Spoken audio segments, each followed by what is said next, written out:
Hello everybody, this is Sasibhushan and you are watching my YouTube channel R&D@SB. So friends, in today's video we will discuss about a very important topic, that is data structure in Python. Friend, although data structure को लोग tough topic में count करते हैं, उनका कहना है कि data structure का कॉन्सेप्ट बच्चों को आसानी से समझ में नहीं आता है। डेटा स्ट्रक्चर को हम प्रोग्राम में कैसे इंप्लीमेंट करेंगे, यहाँ पे बच्चे परेशान हो जाते हैं। So friends, just trust me, अगर आपने मेरी इस वीडियो को पूरा देखा, definitely you will have a very good understanding of data structure and it's concept. Friend, although data structure बहुत इंपॉर्टेंट टॉपिक है सारे स्टूडेंट्स के लिए, सारे इन द सेंस जो क्लास 11 एंड 12 में हैं उनके लिए भी बहुत इंपॉर्टेंट है, क्योंकि उनके सीबीएसई बोर्ड एग्जामिनेशन में डेफिनेटली डेटा स्ट्रक्चर से रिलेटेड क्वेश्चन आएगा ही आएगा। साथ ही साथ ऐसे स्टूडेंट जो बीटेक कर रहे हैं उनको तो सेमेस्टर में डेटा स्ट्रक्चर पढ़ना ही है, साथ ही साथ ड्यूरिंग द प्लेसमेंट ये बहुत इंपॉर्टेंट हो जाता है, क्योंकि प्लेसमेंट के दौरान इंटरव्यूअर का फेवरेट टॉपिक होता है data structure and lot of the questions will be asked from the data structure. तो आपको इसके लिए खुद को प्रिपेयर करना होगा with the clear concept of data structure. Okay, so let's begin with the video. So what is data structure?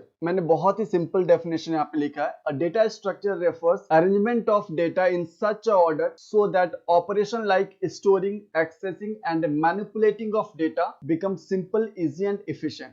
So friends, data structure है क्या? It is a approach, आप कह सकते हैं एक methodology, एक approach है, एक concept है जो आपको ये बताता है कि आप अपने elements को, अपने data को कैसे store करेंगे so that कि अगर आप उस पर कोई ऑपरेशन परफॉर्म करते हैं तो बहुत ही आसानी से ऑकर हो जाए। यानी कि अभी तक हम बस प्रोग्राम बनाते थे, अब हमारा मेन मोटो होगा एक इफिशिएंट प्रोग्राम बनाना, एक बेस्ट प्रोग्राम बनाना। तो हम यहाँ पे क्या करेंगे, जो भी डेटा स्टोर कर रहे हैं उसको अलग अलग तरीके से, अलग अलग अप्रोच से स्टोर करेंगे सो दैट हमारे प्रोग्राम की इफिशियंसी बढ़ जाए। हम कोई भी ऑपरेशन परफॉर्म करें, किसी भी तरह का ऑपरेशन परफॉर्म करें उस डेटा पर, तो बहुत ही इफिशियंट मैनर में आसानी से वो हो जाए। ओके, यहाँ पे मैंने डायग्राम के थ्रू भी रिप्रेजेंट करा डेटा प्लस ऑपरेशन, यानी जो भी डेटा आपने स्टोर करा है और उस पर आप जो भी ऑपरेशन अप्लाई करोगे, इन दोनों को बड़े ही इफिशिएंट मैनर में यूज करने के लिए बताता है data structure. Okay, so now moving to the next slide, जहां पे हम बात करने वाले हैं क्लासिफिकेशन ऑफ डेटा स्ट्रक्चर के बारे में। फ्रेंड्स, डेटा स्ट्रक्चर को बेसिकली हम दो पार्ट में डिवाइड करते हैं, simple data structure and compound data structure. Simple data structure it means the primitive data type जो आपने पढ़ा है ऑलरेडी, उनको बोलते हैं सिंपल डेटा स्ट्रक्चर। जैसे इंटीजर है, बुलियन है, लिस्ट है, ये सब के सब आपके सिंपल डेटा स्ट्रक्चर में आ गए। वहीं अगर आप बात करते हैं कंपाउंड डेटा स्ट्रक्चर की, तो compound data structure is made up with the simple data structure. जो प्रिमिटिव डेटा स्ट्रक्चर है, जो सिंपल डेटा स्ट्रक्चर है, इनको कंबाइंड करके ही बनता है कंपाउंड डेटा स्ट्रक्चर। और इस कंपाउंड डेटा स्ट्रक्चर को फर्दर हम यहाँ पे दो पार्ट में डिवाइड करते हैं। एक को बोलते हैं linear data structure, another one is called non linear data structure. Friend, linear data structure क्या होता है? तो जैसा कि इसके नाम से क्लियर है that in linear data structure the allocation of elements is in linear manner, in a sequential manner, यानी एक सीक्वेंस में, एक सीरीज में जो एलिमेंट का एलोकेशन होगा लीनियर डेटा स्ट्रक्चर में, एक सीरीज में होगा, एक सीक्वेंस में होगा, एक के बाद दूसरा, दूसरे के बाद तीसरा और तीसरे के बाद चौथा।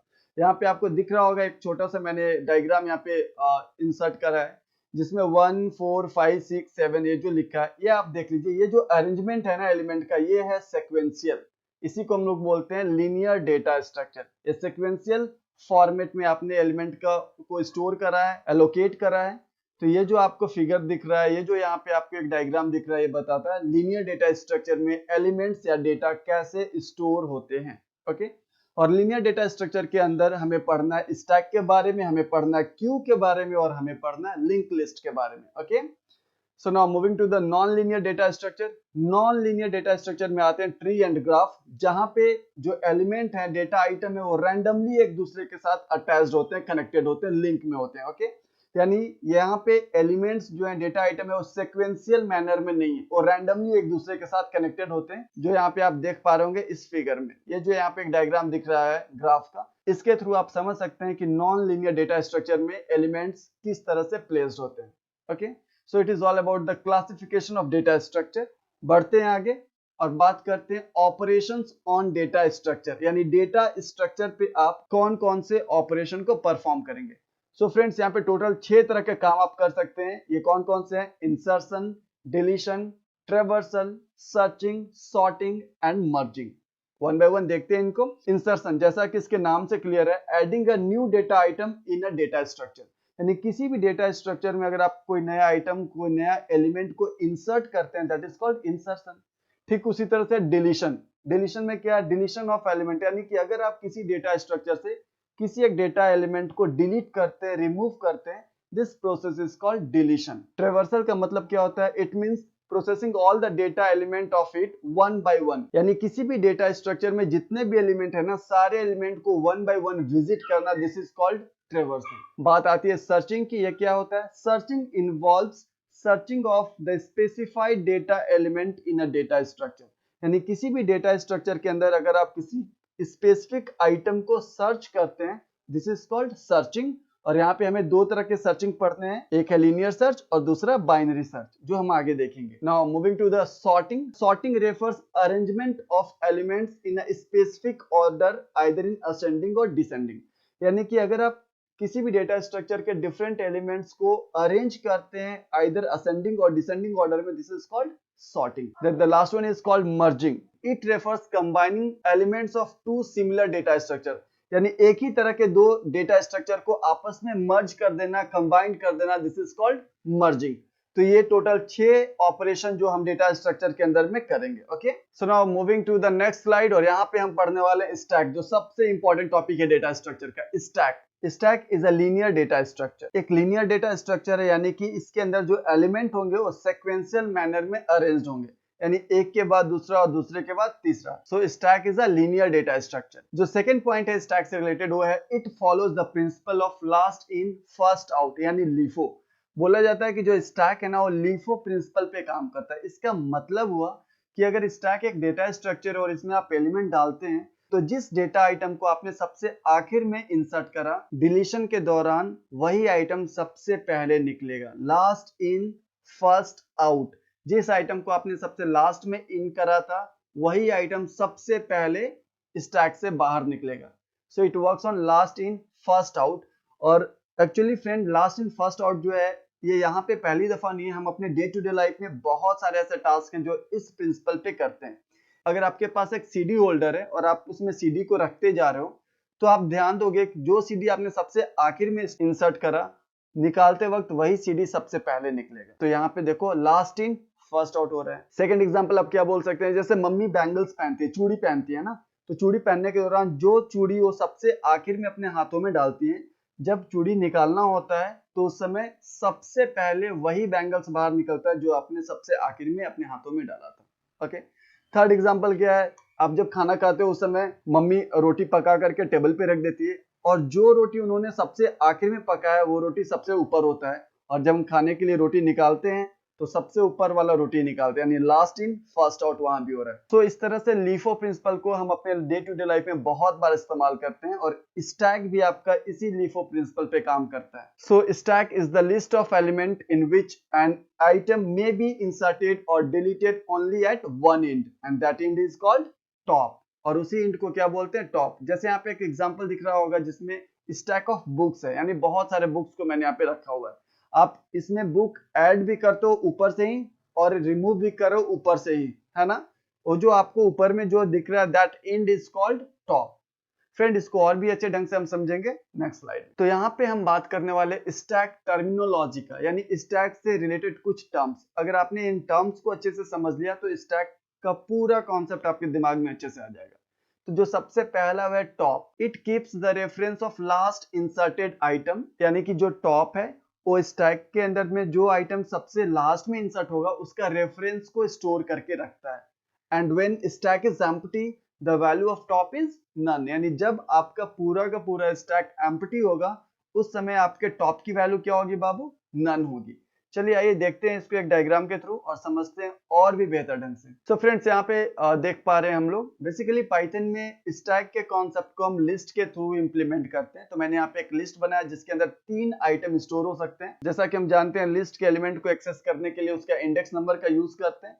तो यहाँ पे इंडेक्स नंबर आपको दिख रहा होगा 0 पहला आइटम के लिए, सेकेंड आइटम के लिए 1 और थर्ड आइटम के लिए 2। ओके, और इस पूरे लिस्ट का नाम मैंने क्या दिया, स्टैक। ठीक है, देखिए जब आपका स्टैक एम्प्टी है, बिल्कुल एम्प्टी है, इसमें एक भी आइटम आपको नजर नहीं आ रहा है, तो ऐसे कंडीशन में जो टॉप होता है ना, इसका वैल्यू क्या होता है, नन।